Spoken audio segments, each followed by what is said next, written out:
Hello दोस्तों, आज हम पढ़ने वाले हैं क्लास 12 का फिजिक्स चैप्टर नंबर 1 में लेक्चर नंबर 2, जिसमें हम लोग पहले चैप्टर में देख चुके थे विद्युत आवेश और आवेश के प्रकार। आज हम लोग देखेंगे विद्युत आवेश का इलेक्ट्रॉनिक सिद्धांत। तो विद्युत आवेश का इलेक्ट्रॉनिक सिद्धांत है, उसको हम लोग देखेंगे क्लास 12 का लेक्चर नंबर 2 में।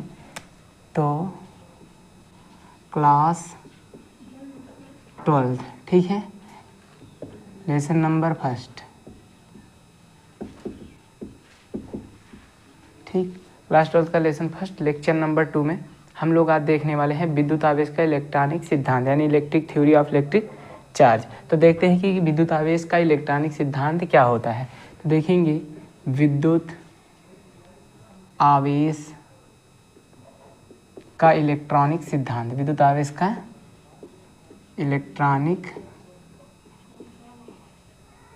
सिद्धांत, यहाँ सिद्धांत लिख दें फिर हो जाएगा पूरा। अब हम लोग देखने वाले हैं विद्युत आवेश का इलेक्ट्रॉनिक सिद्धांत। आप लोग एक तरफ से नोट्स बनाते चलिएगा पूरा, ठीक है। तो देखते हैं विद्युत आवेश का इलेक्ट्रॉनिक सिद्धांत में क्या होता है। इस सिद्धांत के अनुसार इस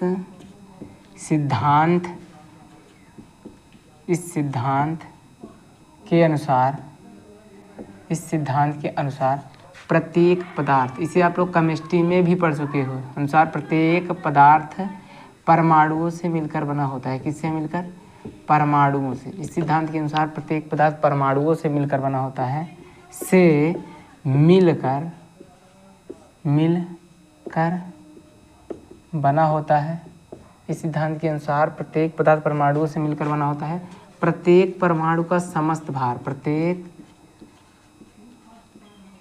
परमाणुओं का समस्त मतलब पूरा, तो जो समस्त भार उसके केंद्र में समाहित होता है, उसके केंद्र में समाहित होता है, जिसे हम लोग क्या कहते हैं? नाभिक। उसके केंद्र में समाहित होता है, जिसे हम लोग क्या कहते हैं? प्रत्येक परमाणु का समस्त भार उसके केंद्र में समाहित होता है, जिसे हम लोग क्या कहते हैं? नाभिक कहते हैं, ठीक है। नाभिक में दो प्रकार के मौलिक कण उपस्थित होते हैं। यहाँ से देखिएगा, नाभिक में दो प्रकार के मौलिक कण उपस्थित होते हैं। कितने प्रकार के? दो प्रकार के मौलिक कण उपस्थित होते हैं।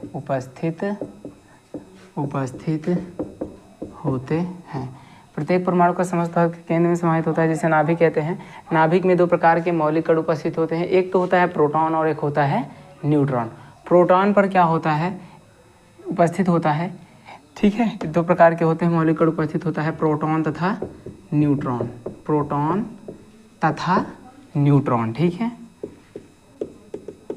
न्यूट्रॉन, प्रोटॉन पर क्या होता है आपका? प्रोटॉन पर धनावेश होता है। क्या होता है?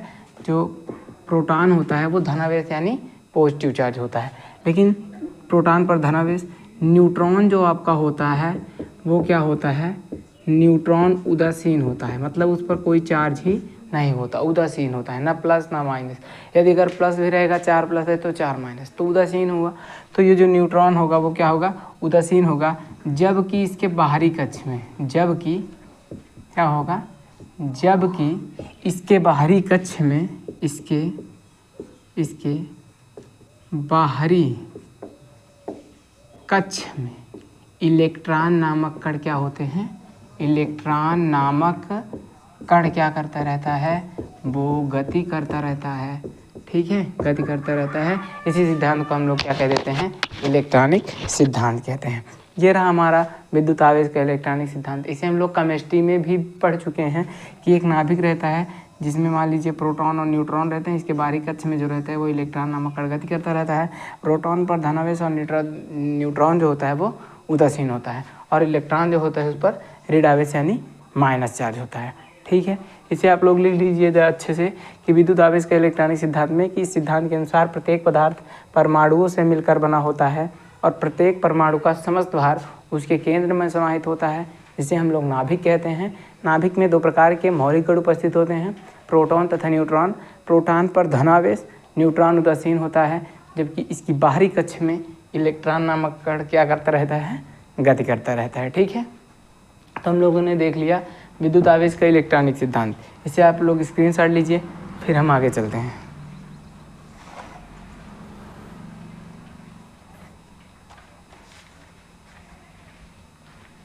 ठीक है, अब हम लोग देखते हैं विद्युत आवेश के मूलभूत गुण। ठीक है, क्या देखेंगे? विद्युत आवेश के मूलभूत गुण। तो देखते हैं कि विद्युत आवेश के मूलभूत गुण में क्या क्या है। ठीक है, क्या देखेंगे?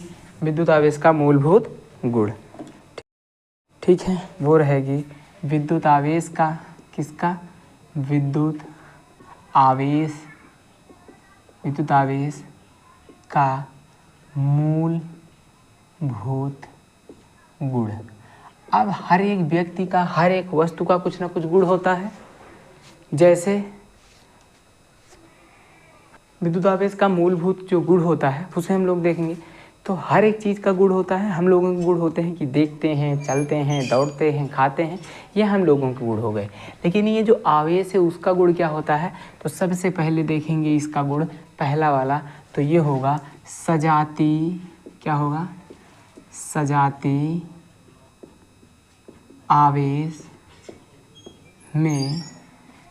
आवेश में प्रतिकर्षण। क्या होगा? प्रतिकर्षण। तथा विजातीय आवेश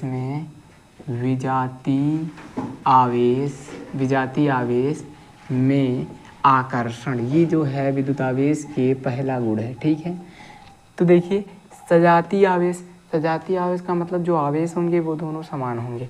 जैसे यहाँ पर एक प्लस आवेश है और यहाँ पर एक प्लस आवेश है, ये भी प्लस और ये भी प्लस, तो सजातीय आवेश है। जब सजातीय आवेश में क्या होता है? प्रतिकर्षण होता है। आकर्षण है, प्रतिकर्षण मतलब ये एक दूसरे से क्या जाएंगे? दूर जाएंगे। क्यों जाएंगे? क्योंकि जो आवेश है वो दोनों कैसे हैं? सजातीय आवेश है। अब वहीं देखेंगे विजातीय आवेश का मतलब। विजातीय आवेश का मतलब एक प्लस होगा और एक माइनस होगा, और जब विजातीय आवेश होंगे तो एक दूसरे को क्या करेंगे? आकर्षित करेंगे। ये था हमारा विद्युत आवेश के मूलभूत गुण में पहला। दूसरा अगर हम बात करेंगे तो होता है कंजर्वेशन ऑफ चार्ज, यानी विद्युत आवेश के आवेश संरक्षण का नियम। तो जो दूसरा होता है वो लिखेंगे आवेश संरक्षण के नियम के अनुसार आवेश को न तो उत्पन्न किया जा सकता है,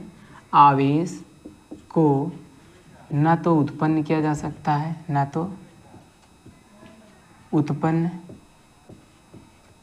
किया जा सकता है और न ही नष्ट किया जा सकता है। क्या? और न ही नष्ट किया जा सकता है। नष्ट किया जा सकता है। ठीक है, अर्थात एक पदार्थ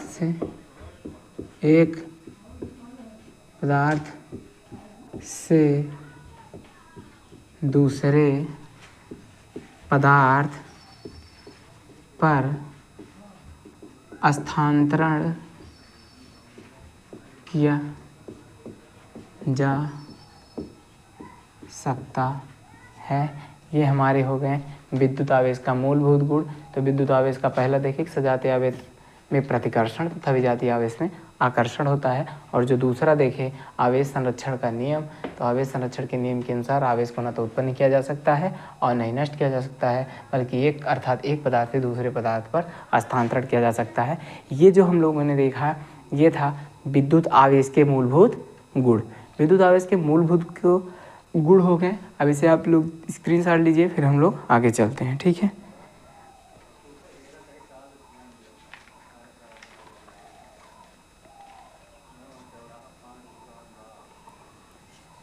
ठीक है, अब हम लोग चलते हैं। अब लोग हम देखेंगे मेथड ऑफ चार्जिंग, यानी आवेशन की विधियाँ। जो इसके बाद का टॉपिक है वो है आवेशन की विधियाँ। जो कोई वस्तु हो उसे हम लोग कितनी तरीके से आवेशित कर सकते हैं, ये हम लोग देखेंगे आवेशन की विधियाँ। ठीक है, तो आवेशन की विधियाँ कितनी होती हैं? 3 होती हैं। एक तो होता है आपका चालन विधि, प्रेरण विधि, घर्षण विधि। ये आपके 3 विधि होंगे। तो जो पहला वाला विधि होता है उसे हम लोग कहते हैं चालन विधि क्या होती है? चालन विधि, बाय कंडक्टर मेथड। ये पहला हुआ चालन विधि। दूसरा होता है प्रेरण विधि। क्या होता है? प्रेरण विधि। ये हो गया हमारा प्रेरण विधि। अब चालन विधि, प्रेरण विधि, जो तीसरा विधि होता है वो होता है घर्षण विधि। कौन सा? घर्षण विधि। तो यहाँ हम लोग देखेंगे घर्षण विधि। ठीक है, 3 विधि ये हमारी हो गई। तो सबसे पहले समझने की कोशिश करते हैं कि चालन विधि क्या होता है। सबसे पहला जो है हमारा वो चालन विधि। तो सबसे पहला हम लोग देखते हैं चालन विधि, उसके बाद समझेंगे प्रेरण विधि, उसके बाद देखेंगे घर्षण विधि। चालन विधि का पहले हम डेफिनेशन देख लेते हैं, फिर समझाने की कोशिश करते हैं। जैसे आपकी बात हुई है चालन विधि, तो चालन विधि में कहता है कि जब किसी आवेशित वस्तु को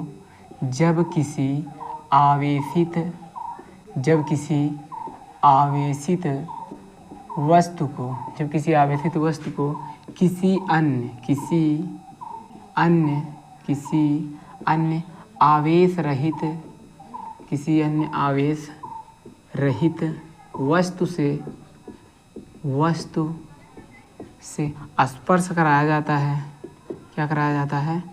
स्पर्श कराया जाता है तो उसमें भी उसी प्रकृति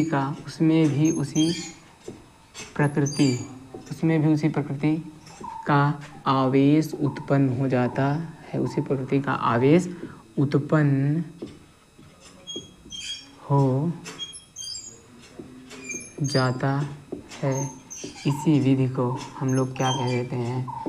चालन विधि कहते हैं। ये हम लोग क्या देख रहे हैं? चालन विधि है कि जब किसी आवेशित वस्तु को किसी अन्य आवेश रहित वस्तु से स्पर्श कराया जाता है तो उसमें भी उसी प्रकृति का आवेश उत्पन्न हो जाती है। उदाहरण के लिए देखिए, हमारे पास एक वस्तु यहाँ पर है जिस पर पूरे चारों तरफ ये प्लस आवेश से आवेशित है। ठीक है, बात समझ में आई। और एक वस्तु है जिस पर कोई आवेश ही नहीं है। आवेश रहित का मतलब होता है जिस पर कोई आवेश ना हो, और आवेशित मतलब होता है कि जिस पर आवेश परिपूर्ण रूप से हो। वो डिपेंड करता है इस पर कि प्लस चार्ज हो या फिर माइनस चार्ज हो, लेकिन हो। ठीक, अब क्या कहता है? स्पर्श कराया जाता है, मतलब पास लाया जाता है। जैसे ही हमने क्या किया, एक आवेशित वस्तु को आवेश रहित वस्तु से स्पर्श करा दिया।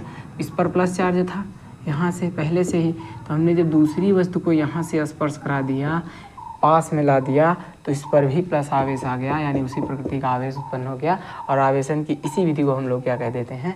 चालन विधि कहते हैं। मान लीजिए जैसे इस पर प्लस चार्ज है और इस पर क्या है? माइनस। इस पर प्लस चार्ज है और इस पर कोई चार्ज नहीं है। तो जब प्लस चार्ज है, जब किसी आवेशित वस्तु मतलब ये आवेशित है, किसी आवेश रहित वस्तु मतलब जिस पर कोई आवेश नहीं है, तो जैसे ही हमने इसके पास स्पर्श करा दिया, तो जब किसी आवेशित वस्तु को किसी अन्य आवेश रहित वस्तु से स्पर्श कराया जाता है तो इसमें भी उसी प्रकृति का आवेश उत्पन्न हो जाता है। और आवेशन की यही विधि क्या कहलाती है? चालन विधि कहलाती है। ठीक है, अब हम लोग देखने वाले हैं, चालन तो हो गया, अब हम लोग जो देखेंगे वो देखेंगे प्रेरण विधि। ठीक है, तो चालन विधि का स्क्रीनशॉट लीजिए आप लोग, फिर चलते हैं आगे। चलिए, अब हम लोग जो देखेंगे वो देखेंगे प्रेरण विधि। ठीक है, प्रेरण विधि ऐसे ही है एकदम सेम, लेकिन थोड़ा सा उसमें अंतर हुआ है, उसे हम लोग देखते हैं क्या है। ठीक है, तो यहाँ से विधि सही है लेकिन ये चालन गड़बड़ है। अब लगाएंगे प्रेरण, तो यहाँ लगा देंगे हम लोग प्रेरण। ठीक है, अब ये हमारा हो गया, ये प्रेरण विधि और प्रेरण विधि। प्रेरण विधि में क्या कहता है कि सेम वही रहता है कि जब किसी आवेशित वस्तु को किसी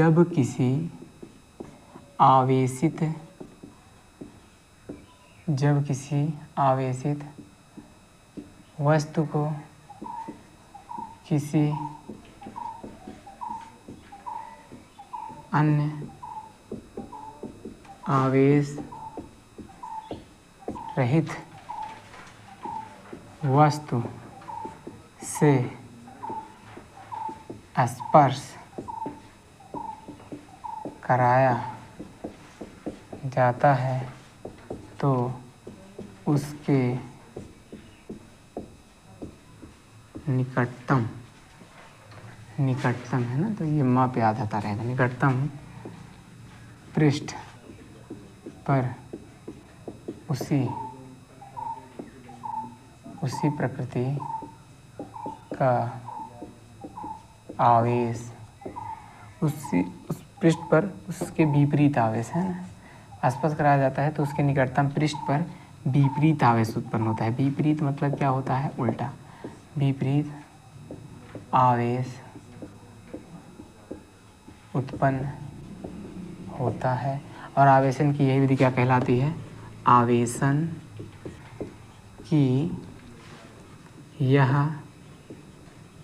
की यह विधि क्या है? प्रेरण विधि।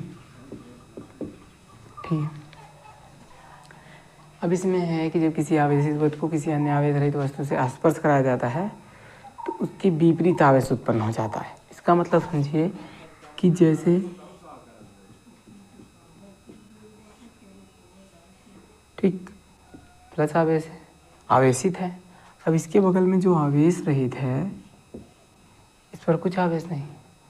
जैसे ही इस पर हम लोग यहाँ पे स्पर्श कराएंगे, ठीक, इस पर तो प्लस आवेश था, इसके निकटतम पृष्ठ पर कौन सा चार्ज आएगा? माइनस चार्ज आ जाएगा। इसके बगल कौन सा चार्ज आ जाएगा? Minus charge. तो इसी विधि को हम लोग क्या कह देंगे? जब किसी आवेशित वस्तु को किसी अन्य आवेश रहित वस्तु से स्पर्श कराया जाता है तो उसके जो अनावेशित वस्तु रहता है उस पर विपरीत आवेश उत्पन्न हो जाता है। आवेशन की इसी विधि को हम लोग क्या कह देते हैं? प्रेरण विधि कह देते हैं। अब हम लोग देखने वाले हैं, प्रेरण हो गया ये डायग्राम बना लीजिएगा। अब हम लोग देखेंगे घर्षण विधि। ठीक है, तो यहाँ डालेंगे क्या? घर्षण विधि। घर्षण विधि। अब घर्षण विधि के बाद देखिएगा ये पूरा ऐसे इसे रब करते हैं, फिर देखते हैं कि घर्षण विधि क्या होता है। घर्षण विधि बहुत सिंपल होता है। ठीक है, जैसे घर्षण विधि में हम लोग क्या करते हैं कि अपने बालों से अपनी कंघी को ऐसे खूब रब कर लेते हैं। फिर क्या होता है, कागज़ को ऐसे उठाते हैं तो ये कागज़ जो होती है वो आवेशित होने लगती है। तो इससे क्या कहते हैं हम लोग? घर्षण विधि। तो घर्षण विधि होता है जब दो वस्तुओं को, कितने वस्तु हों? दो वस्तु। एक वस्तु में घर्षण होगा नहीं।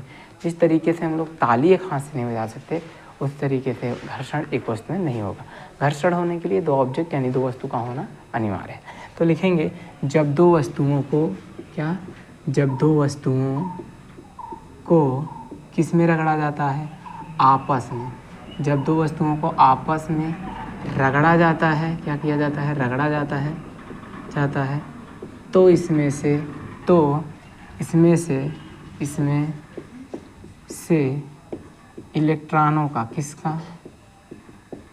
इलेक्ट्रॉनों का स्थानांतरण होता है और इस विधि को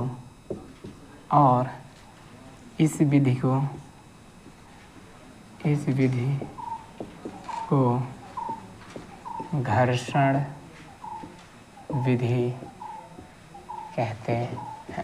ये रहा हमारा घर्षण विधि। हम लोगों ने अभी तक लेक्चर नंबर 1 में देखा था कि आवेश क्या होता है। अभी तक जितने हम पढ़ चुके हैं उसका रिवीजन आपको हम दिखाते हैं कि हम लोग क्या क्या पढ़ चुके हैं। बाकी मिलते हैं आपको नेक्स्ट क्लास में। ठीक है, अभी तक अगर हम बात करें जो ये लेक्चर नंबर 2 है, यहाँ तक क्या क्या पढ़े हैं और क्या क्या नहीं। तो जो पहला चैप्टर है हमारा विद्युत आवेश तथा क्षेत्र, उसमें से हम लोग क्या क्या पढ़ चुके हैं? तो उसमें हम लोग पढ़ चुके हैं आवेश क्या होता है, इसे हम लोग पढ़ चुके हैं। आवेश का मात्रक क्या होता है, आवेश कैसे प्रदर्शित करते हैं, ये लेक्चर नंबर 1 में है। उसके बाद हम लोग देख चुके हैं कि आवेश के प्रकार। तो हम लोगों ने देखा है कि धनावेश और एक देखा है हम लोगों ने ऋणावेश। ठीक है, आवेश, धनावेश, ऋणावेश। उसके बाद हम लोगों ने देखा है कि विद्युत आवेश का इलेक्ट्रॉनिक सिद्धांत अभी देखे। उसके बाद देखे हैं कि आवेश चालन विधि, प्रेरण विधि यानी आवेशित करने की जो वस्तुएं होती हैं, हमने आपको हेडिंग दिया था आवेशन की विधियाँ, मेथड ऑफ चार्जिंग। जो आवेशन की विधियाँ थी हम लोगों ने देखा आवेशन की विधियाँ। आवेशन की विधि हम लोगों ने 3 तरीके से देखा है। एक तो है चालन विधि, क्या है? चालन विधि। दूसरा होता है घर्षण विधि, और जो हम लोगों का तीसरा है वो है प्रेरण विधि। ठीक है, प्रेरण विधि। ये आगे पीछे हो जाए कोई दिक्कत नहीं है। ठीक, बाकी इतना आप लोग याद कर लीजिएगा, लिखिएगा स्क्रीनशॉट। बाकी हम मिलते हैं नेक्स्ट क्लास में। Thank you.